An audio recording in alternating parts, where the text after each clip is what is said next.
Assalamualaikum warahmatullahi wabarakatuh.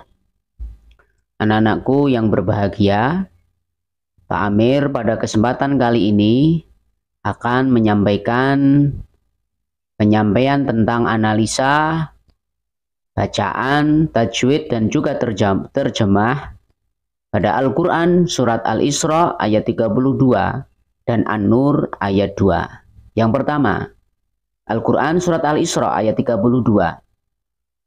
A'udzu billahi minasyaitonir rajim. Bismillahirrahmanirrahim. Wala taqrabuz zina innahu kana fahisyah. Innahu kana fahishatan wa sa'a sabila. Al-Isra ayat 32. Yang kedua, surat An-Nur ayat 2. A'udzu billahi minasyaitonir rajim. Az-zaniyatu waz-zani fajlidu kulla wahidin minhuma mi'ata jaldah. Wa la ta'khudhukum bihima ra'fatun fi dinillah. Fi dinillahi in kuntum tu'minuna billahi wal yawmil akhir wal yashhad 'adzabahuma ta'ifatum minal mu'minin. Shadaqallahul adzim. An-Nur ayat 2. Berikutnya adalah terkait dengan bacaan tajwid yang terdapat di surat Al-Isra ayat 32. Wala mat tabi'i, huruf lam berharokah fathah diikuti alif. Taqrabu, qalqalah sughra, huruf qaf berharokah sukun.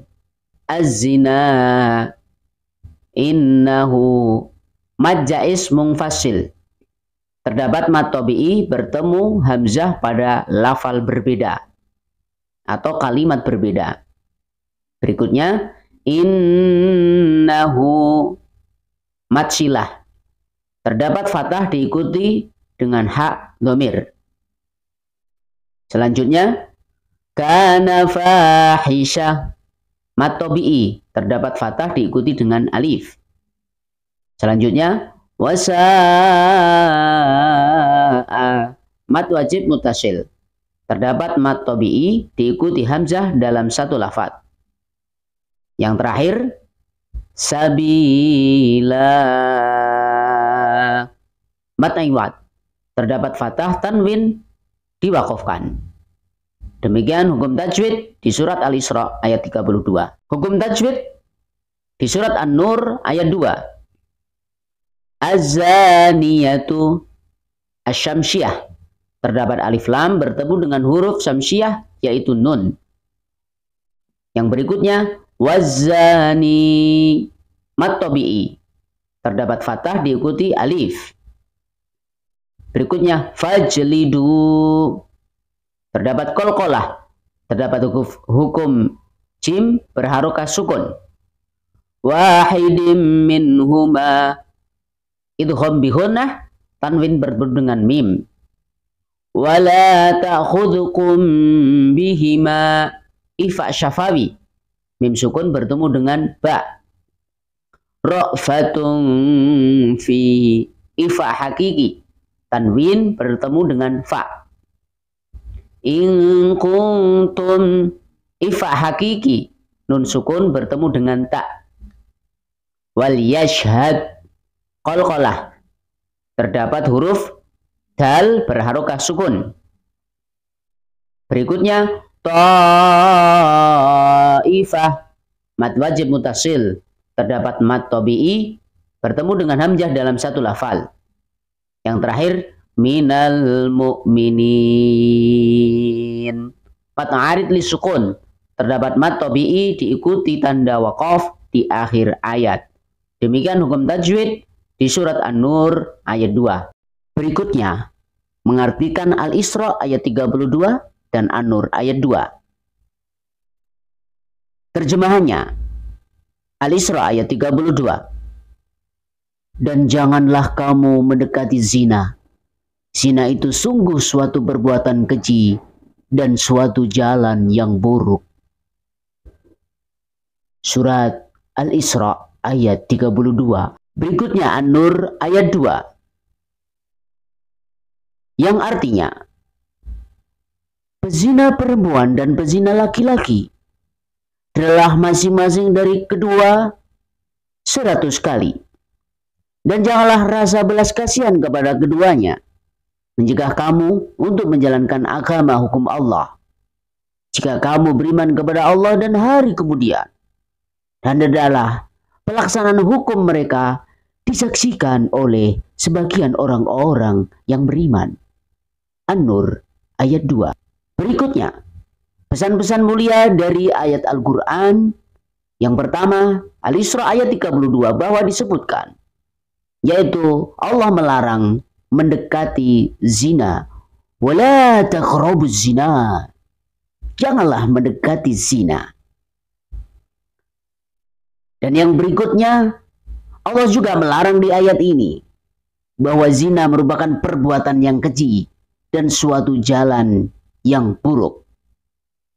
Oleh sebab itu Rasulullah Shallallahu Alaihi Wasallam juga menegaskan bahwa zina tersebut adalah hubungan biologis layaknya suami istri di luar tali pernikahan yang sah.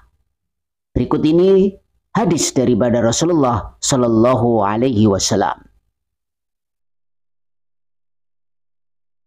Menurut pandangan Islam sebagaimana hadis di atas bahwa perbuatan zina merupakan dosa-dosa yang dilarang keras oleh Allah Subhanahu wa taala. Dan juga ditegaskan oleh Allah di ayat sebelumnya yaitu Al-Isra ayat 32 bahwa zina dikategorikan sebagai perbuatan yang keji, hina dan buruk. Berdasarkan surat Al-Isra ayat 32 dan juga hadis daripada Nabi Muhammad Shallallahu Alaihi Wasallam, maka disimpulkan bahwa wala taqrabuz zina, ada beberapa perilaku yang mendekati zina. Di antaranya menjalani pergaulan bebas, yang mana pergaulan bebas itu tidak sebagaimana norma yang ada, tidak ada batasan. Yang kedua, mendatangi tempat-tempat yang mengundang nafsu syahwat, seperti ya lokalisasi bisa jadi tempat-tempat dugem malam, banyak yang penting. Hal-hal yang mendekati seperti itu tempat harus dijauhi, jangan malah datang. Wah, bahaya itu. Ya kafe, karaoke, tempat-tempat seperti itu harusnya dijauhi, bukan malah didatangi. Padahal itu mahal. Harusnya ke pengajian yang murah, malah tidak datang. Lah ini bahaya. Yang ketiga, berhayal, berimajinasi tentang aurat lawan jenis. Nah, biasanya siswa ini ke kamar mandi berduaan, berhayal. Itu kamar mandi, bro. Ya kan? Bisa bahaya itu. Jadi tidak boleh berhayal di kamar mandi, berbahaya. Yang keempat, melihat konten tayangan video atau juga berita-berita di TV yang merangsang nafsu syahwat. HP yang ada video bergeraknya tanpa busana, sendirian, melamun, membangkitkan syahwat. Ternyata melihat video, lah itu salah. Harus dijauhi perilaku yang seperti ini. Dan yang kelima, membaca artikel buku, bacaan atau sumber-sumber yang lain yang dapat membangkitkan syahwat. Wah, ambil contoh komik, gambarnya begitu. Kemudian bacaan, koran, majalah, lawan jenis, berpacaran. Kemudian tiba-tiba senyum-senyum sendiri. Wah, itu bahaya. Jadi harus dihindari. Yang keenam, mengenakan pakaian yang tidak menutup aurat ataupun juga menutup aurat tapi bahannya tipis, kemudian lekuk-lekuk tubuhnya itu, aduhai, transparan kelihatan, itu bahaya. Jadi seperti itu perilaku-perilaku yang harus dihindari. Begitu anak-anak ya. Nanti kita akan membahasnya lebih lanjut yang dalam konteks kekinian. Tentu zamannya Pak Amir dengan zaman kamu berbeda. Kalau dulu Pak Amir itu kalau mau telepon aja itu harus pakai klitik. Nah itu di wartel umum itu. Kalau misalkan koinnya habis dijejak, dak dak dak dak, baru keluar lagi. Lah sekarang, oh tidak. HP itu bisa membuat kita lebih pandai, cerdas, tapi HP juga bisa madorotnya lebih besar. Maka berhati-hatilah. Sebagaimana pesan dari Pak Haji Roma Irama, waspadalah, waspadalah. Oh, Bang Nabi ya kok Pak Haji. Bang Nabi ya begitu. Imam Suyuti dalam kitab Al-Jami' Al-Kabir menyampaikan bahwasanya terdapat 6 dampak negatif daripada pelaku zina.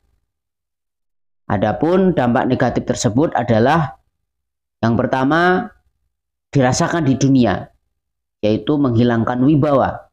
Orang yang pelaku zina maka wibawanya adalah jatuh. Berarti wibawanya luntur, rendah. Sama halnya dengan hewan. Karena dia tidak bisa menjaga martabatnya. Maka ini dampak di dunia yang dirasakan. Yang kedua, mengakibatkan kekafiran. Kenapa demikian? Karena perbuatan zina itu akan bisa mengakibatkan pelakunya menjadi miskin. Karena kenapa? Karena untuk mengejar birahi itu, ya harus berbiaya. Dan biayanya tidak murah. Kalaulah dia misalkan tidak punya uang, jual apapun. Sehingga untuk memuaskan nafsu syahwat, itu bisa menjatuhkan orang ke dalam jurang kemiskinan. Berikut yang ketiga, mengurangi umur. Karena perbuatan zina akan mengakibatkan pelakunya akan terserang penyakit. Karena memang hubungan yang tidak sehat yang bisa mengakibatkan kematian. Misalnya, perilaku seks bebas, HIV, AIDS, infeksi saluran kelaminan, dan yang lainnya. Itu 3 yang dapat dirasakan di dunia. Berikutnya, 3 yang dirasakan di akhirat, yaitu pasti akan mendapatkan murka dari Allah Subhanahu wa Ta'ala, karena zina ini termasuk dosa-dosa besar. Dan yang kedua, hisabnya jelek. Setelah nanti manusia dikumpulkan oleh Allah di mahsyar, maka akan kemudian ada hisab, ada mizan. Maka pelaku zina akan sangat buruk daripada hisabnya. Dan yang ketiga, dari hisab yang jelek itu akan mengakibatkan Allah memasukkannya ke dalam neraka. Neraka jahanam. Pada saat itu Rasulullah diperlihatkan oleh Allah bagaimana pelaku zina ini dimasukkan ke dalam neraka. Oleh sebab itu, janganlah mendekati zina ataupun perbuatan zina. Dan yang terakhir, di surat An-Nur ayat 2, bahwasanya Allah sampaikan memberikan hukuman kepada pelaku zina, baik itu laki-laki ataupun perempuan. Dan juga jangan sampai orang yang beriman itu memberikan belas kasihan atas hukum Allah ini. Jangan. Karena ini adalah sebagai kisos atas perbuatannya. Dan yang ketiga, pelaksanaan daripada hukuman zina ini atau kisos ini harus disaksikan oleh orang-orang yang beriman. Maka dari segi itu ada pembagian daripada zina. Yang pertama adalah zina muhsan, yaitu pezina yang sudah balik, berakal, merdeka, dan sudah menikah.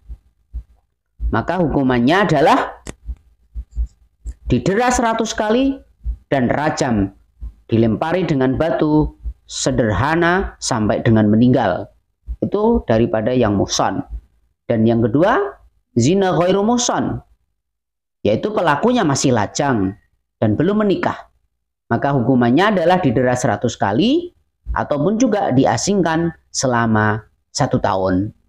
Itu hal-hal yang terdapat di surat An-Nur ayat 2. Dan juga dijelaskan dalam hadis berikut ini.